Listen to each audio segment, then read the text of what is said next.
The whole thread. Episode 5. The where, the reclamation. Episode 4 showed you who was running it. 7 arms. The press. The faith layer. The surveillance state. The foreign disinfo operation. The analog leverage system. The ideology that rebranded twice. The architecture of access. All of them moving in the same 17-day window, while the camera's pointed at Iran. Episode 5 is different. Episode 5 is about you. Not you as a victim of the system. Not you as someone who needs to be rescued. You as the specific kind of person the entire suppression stack was designed to neutralize, and failed to. This episode is called The Reclamation. Not because you are taking something back, but because you are remembering something you never actually lost.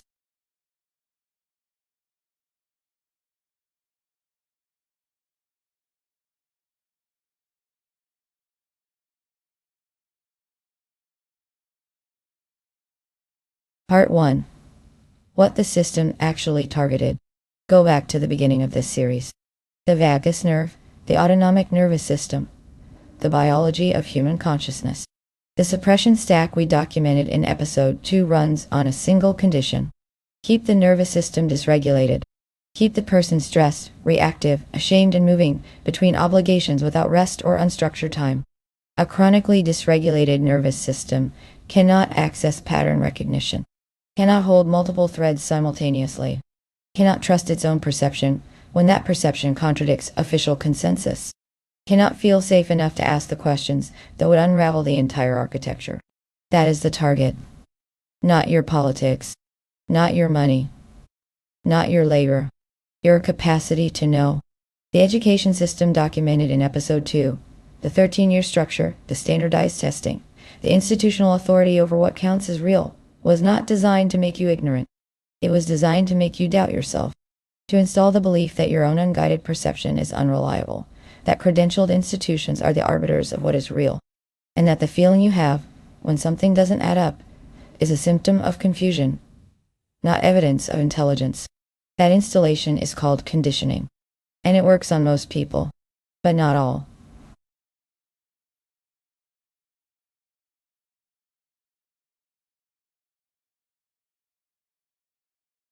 Part 2. The brain they couldn't condition. The neurodivergent brain processes information differently, not deficiently. Differently. The autistic nervous system has documented differences in sensory processing, pattern recognition, and the capacity to hold large amounts of detail in simultaneous frame without collapsing it into an accepted narrative. ADHD brains have documented hyperfocus capacity, the ability to pursue a thread of inquiry past the point where a neurotypical person would stop and accept the social consensus. Dyslexia correlates with documented differences in visual spatial processing and big picture synthesis that standardized left brain dominant education is specifically structured to punish. These are not disabilities. They are different operating systems.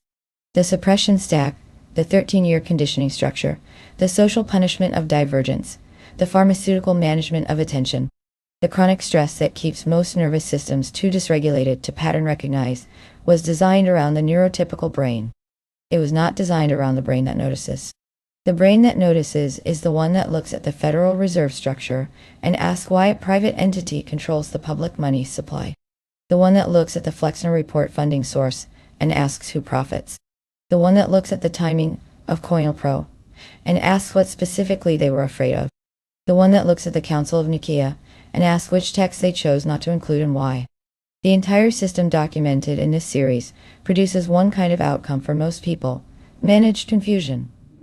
Enough information to feel informed, not enough frame to see the architecture. But for the brain that was always going to pull the thread anyway, the one that couldn't be conditioned into accepting the managed version, the suppression stack has a different outcome. It produces exactly this. What you are watching right now.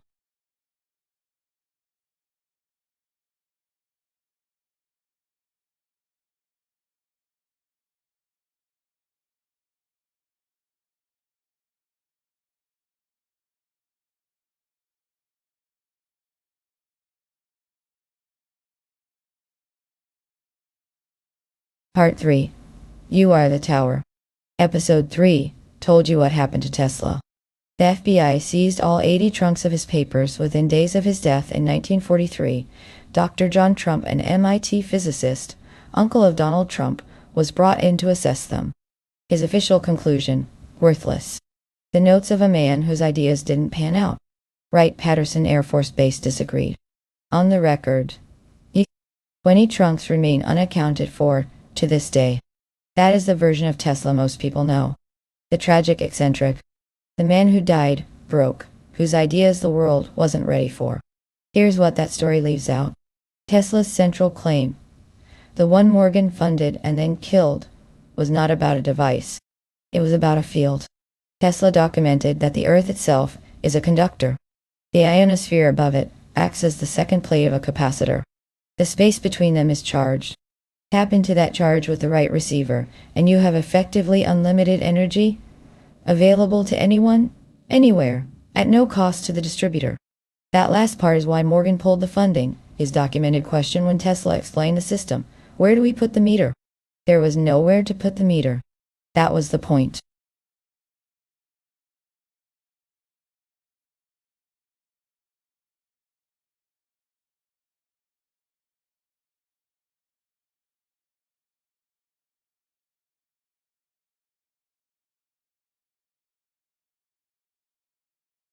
Now here's the part they don't teach.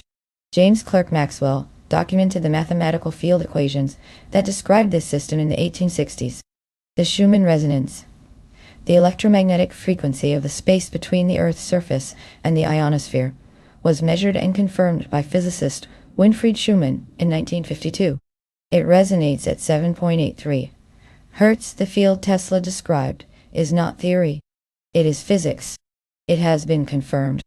What was suppressed was not the field itself. What was suppressed was your knowledge that your biology is tuned to it. The body as receiver. The pineal gland, the small endocrine structure at the center of the brain that Descartes called the seat of the soul, that ancient Egyptian imagery depicted as the eye at the center of the skull, that the Sumerians referenced as the pine cone of knowing, contains microcrystals of calcite. Calcite is a piezoelectric material. Piezoelectric means it converts electromagnetic fields into mechanical resonance and mechanical pressure back into electrical charge. It is the same class of material as quartz. Your pineal gland is a crystal receiver. This is not metaphor. This is peer-reviewed anatomy. The bone matrix of the human skeleton is also piezoelectric, documented in orthopedic research since the 1950s. The vagus nerve, which we established in episode 1, as the primary target of the suppression stack, is the body's primary electromagnetic communication channel between brain and body.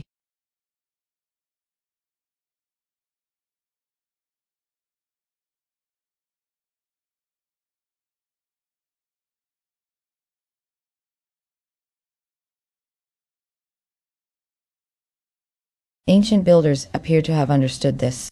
The Great Pyramid sits above a natural aquifer. Moving water generates an electromagnetic field.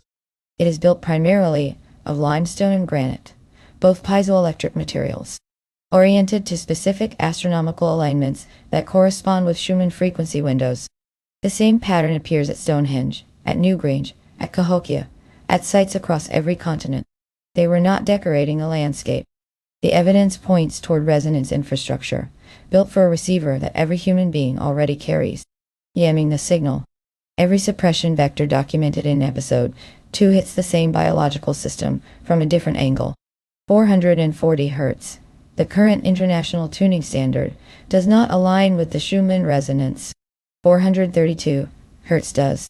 The shift to 440 Hz was standardized at a 1939 international conference in London, then formally adopted by ISO in 1955, 3 years after Schumann confirmed the resonance frequency.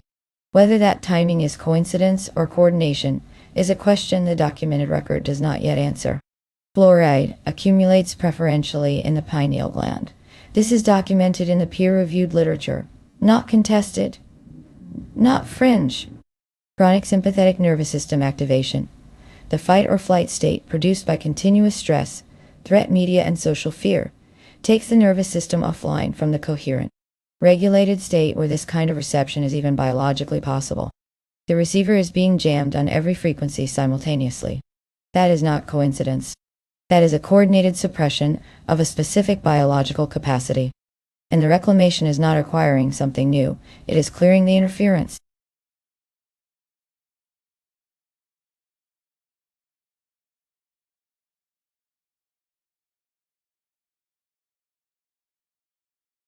Part 4. What they built with what they buried. If Tesla's ionospheric capacitor model was worthless, if the field wasn't real, if the physics didn't work, then what is HAARP? The High Frequency Active Auroral Research Program, a facility in Gacona, Alaska, funded by the Air Force, DARPA, and the Navy. Its documented function: transmit high-frequency radio waves into the ionosphere, the exact layer Tesla identified as the second plate of his global capacitor, and studied how it responds. The government built a machine designed around Tesla's ionospheric model. The official story is still that Tesla's ideas didn't pan out. You cannot have both. The patents they filed, publicly. Between 2015 and 2018, a Navy aerospace engineer named Salvatore Pace filed a series of patents on behalf of the United States Department of the Navy. A room-temperature superconductor, a compact fusion reactor capable of gigawatt to terawatt output, a craft using an inertial mass reduction device, described in the patent as able to engineer the fabric of our reality at the most fundamental level, a high-frequency gravitational wave generator. Every physicist the press consulted said the science was impossible. The patent office initially rejected them. Then something unusual happened. The Chief Technology Officer of the United States Naval Aviation Enterprise, Dr. James Sheehy, personally wrote to the USPTO asserting that these inventions were operable, real, and of major national security importance. The Navy spent $508,000 over 3 years actively testing the core concept. They tested it, then officially said it didn't work, then closed the program.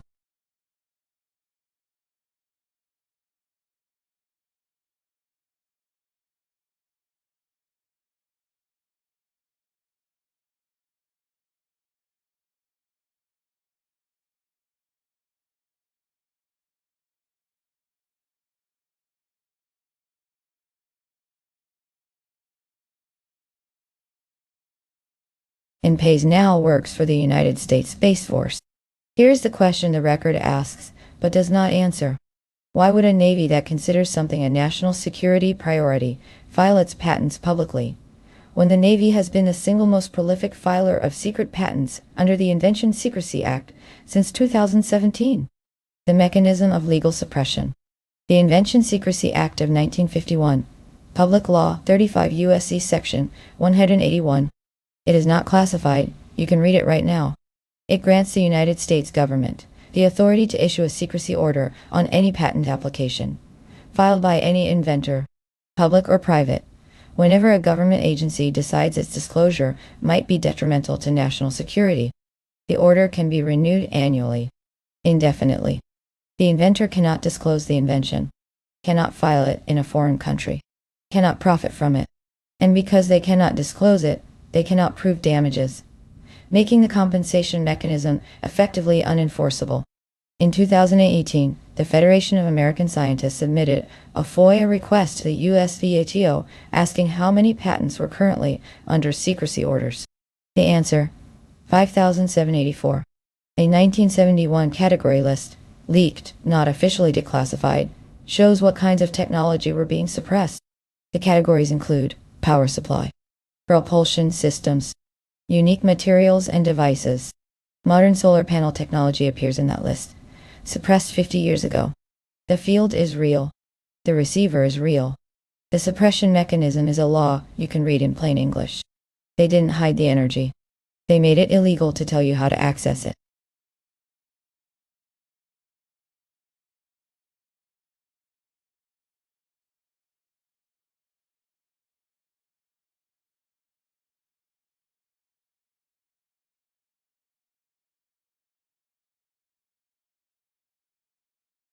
Part 5.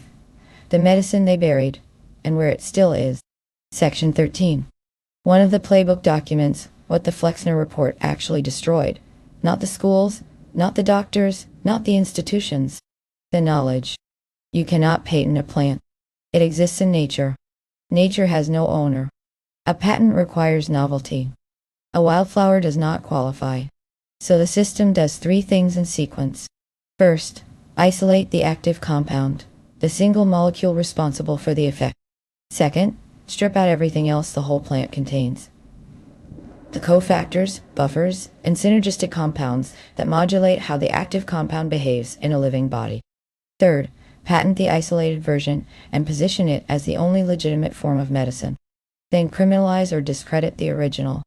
Aspirin came from white willow bark, documented in the Ebers Papyrus, 1550 BCE 2.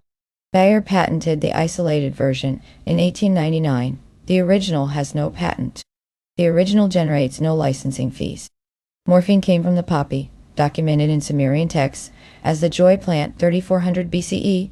The pharmaceutical derivative drove over 500,000 overdose deaths between 1999 and 2020. Purdue Pharma paid $8.3 billion in settlements. 0 executives went to prison. Taxol, one of the most effective cancer drugs in clinical use, was derived directly from the Pacific yew tree. The yew tree has no patent. Bristol Myers Squibb holds the drug patent. This is not a coincidence. It is the design. But here's what the design missed. Where poison ivy grows, jewelweed grows nearby. Almost always within feet of it, the juice from its stem breaks down or rustle. The oil responsible for the poison ivy reaction. Native American nations across the eastern woodlands documented this and passed the knowledge through generations as part of their land-based pharmacopoeia. Daniel Moorman's Native American Ethnobotany database, compiled from primary ethnobotanical records, documents 27,000 medicinal plant uses across 291 native cultures in North America. That database exists. The knowledge was never destroyed.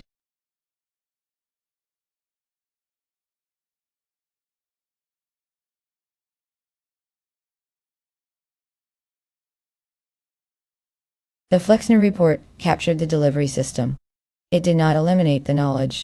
It bet that if you controlled the institutions long enough, people would forget the knowledge existed. COVID showed that bet is not winning. For the first time in decades, large portions of the population had unstructured time and an internet connection without a commute, a school schedule, or a full workday consuming available cognitive bandwidth. The nervous system suppression stack requires continuous input to function. Remove the input and the system runs hot in the wrong direction for whoever is running it. People started researching vitamin D, zinc, elderberry, quercetin, not from fringe sources. From the peer-reviewed literature that had been there for 14 years and that nobody had time to find. The FDA and FTC sent joint warning letters to companies marketing vitamin C and elderberry as protective against COVID. Public record on FDA.gov, they prohibited health claims that decades of peer-reviewed research support when stated accurately. The same agency, the same mechanism, the same function as the word quack entering use in 1910. A language weapon designed to end inquiry without engaging evidence. The medicine was never lost. They just made you forget to look for it.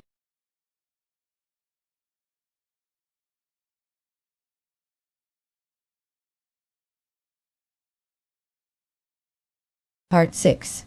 Anamnesis. The remembering. What Plato called the soul's recognition of what it already knew before it forgot. Every thread documented in this series ends the same way. Not with a revelation. With a recognition. The Nag Hammadi texts, found buried in a jar in the Egyptian desert in 1945, describe the divine spark within every human being, the suppression of that knowledge by blind and arrogant powers, and the path back to the fullness. They were written before the Council of Nicaea buried them. They survived 1600 years in the ground, because someone buried them hoping someone on the other side would find them.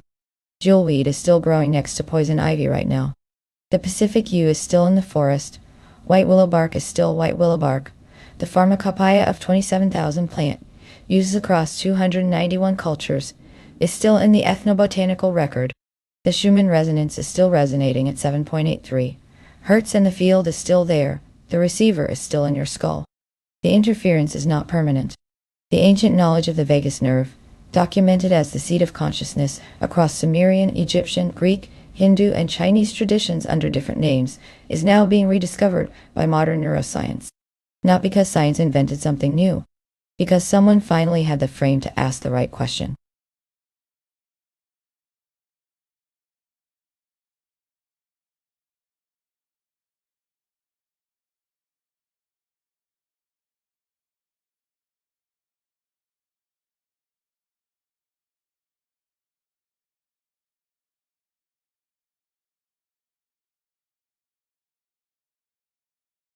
The reclamation is not learning something new. It is recognizing something old that was always there. And the specific kind of brain that was always going to notice.